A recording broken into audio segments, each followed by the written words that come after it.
Peace. It's a very interesting word and a very interesting concept. We hear it written about, spoken of, sung of, especially this time of year. The hymn we just sung, I Heard the Bells on Christmas Day, was written in 1864 by Henry W. Longfellow during the American Civil War. And we see the setting clearly in this hymn. Let's read over it one more time. I heard the bells on Christmas Day, their old familiar carols play, and wild and sweet the words repeat, of peace on earth, goodwill to men. And thought how, as the day had come, the belfries of all Christendom had rolled along the unbroken song of peace on earth, goodwill to men. Till ringing, singing on its way, the world revolved from night to day, a voice of chime, a chant sublime, of peace on earth, goodwill to men. And in despair I bowed my head. There is no peace on earth, I said, for hate is strong and mocks the song of peace on earth, goodwill to men. As the writer of this hymn points out, it is very hard to find peace on our earth. There are actually two more stanzas that are usually not included in the hymnals that really reflect the time he wrote it. Then from each black accursed mouth the cannon thundered in the south, and with the sound the carols drowned of peace on earth, goodwill to men. It was as if an earthquake rent the hearthstones of a continent and made forlorn the households born of peace on earth, goodwill to men. We might not live during the Civil War like this author did, but can't we relate? I mean, do we even need to name off the list of the nasty effects that the absence of peace or the brokenness in our world has created? Let's say war, crime, violence, oppression, persecution, racism, sexism, power struggles, genocide, hate, homelessness, murder, and on and on and on and on. And we see these broken results play out in our daily lives. Just at my university, I see brokenness in the family. When a daughter doesn't know whether she can go home for Christmas break because her father married the woman he cheated on his mother with. Brokenness in the home. When a child can't shake the emotional trauma caused by an adult who decided to abuse them when they were younger.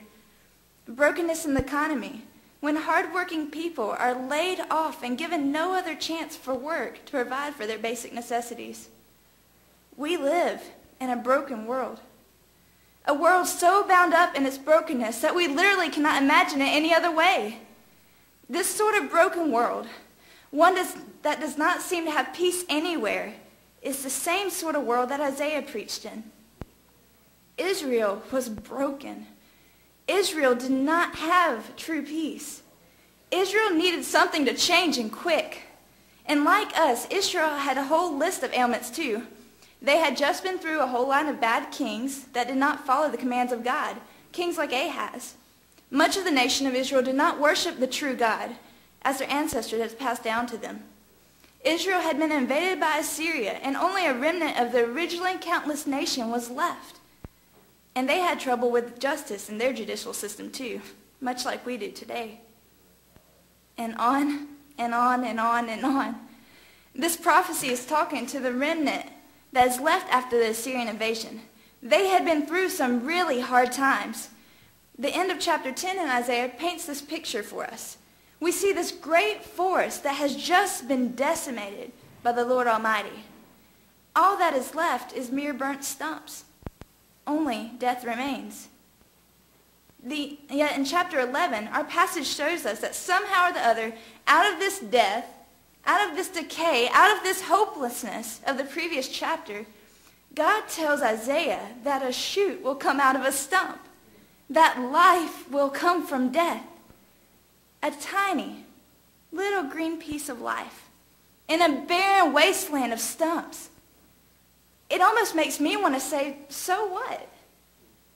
I mean, what is one single green stem going to do if a whole forest of strong, sturdy trees couldn't stand up? If the trees couldn't survive, how in the world is a little green shoot going to survive?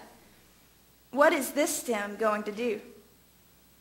In their setting, this stem was supposed to be a king of the line of David, a good king, finally. And our text describes all the attributes this king was to have to be such a messianic king. Our passage says that a shoot will spring from the stem of Jesse. A branch from Jesse's roots will bear fruit. and the Spirit of the Lord will rest on him. Then it describes 3 different sets of traits that this man will have. Traits that will allow him to be the king that follows after God's own heart. Spirits or traits of wisdom and understanding, of counsel and strength, of knowledge and fear of the Lord. And to top off this list of God-pleasing characteristics, he will also delight in the fear of the Lord and will judge fairly, finally fairly, with righteousness and fairness, with God's own measure, not like we do with what our eyes see or what our ears can hear. And he will be such a man of God that righteousness and faithfulness are practically belts about his waist for how much he displays these traits.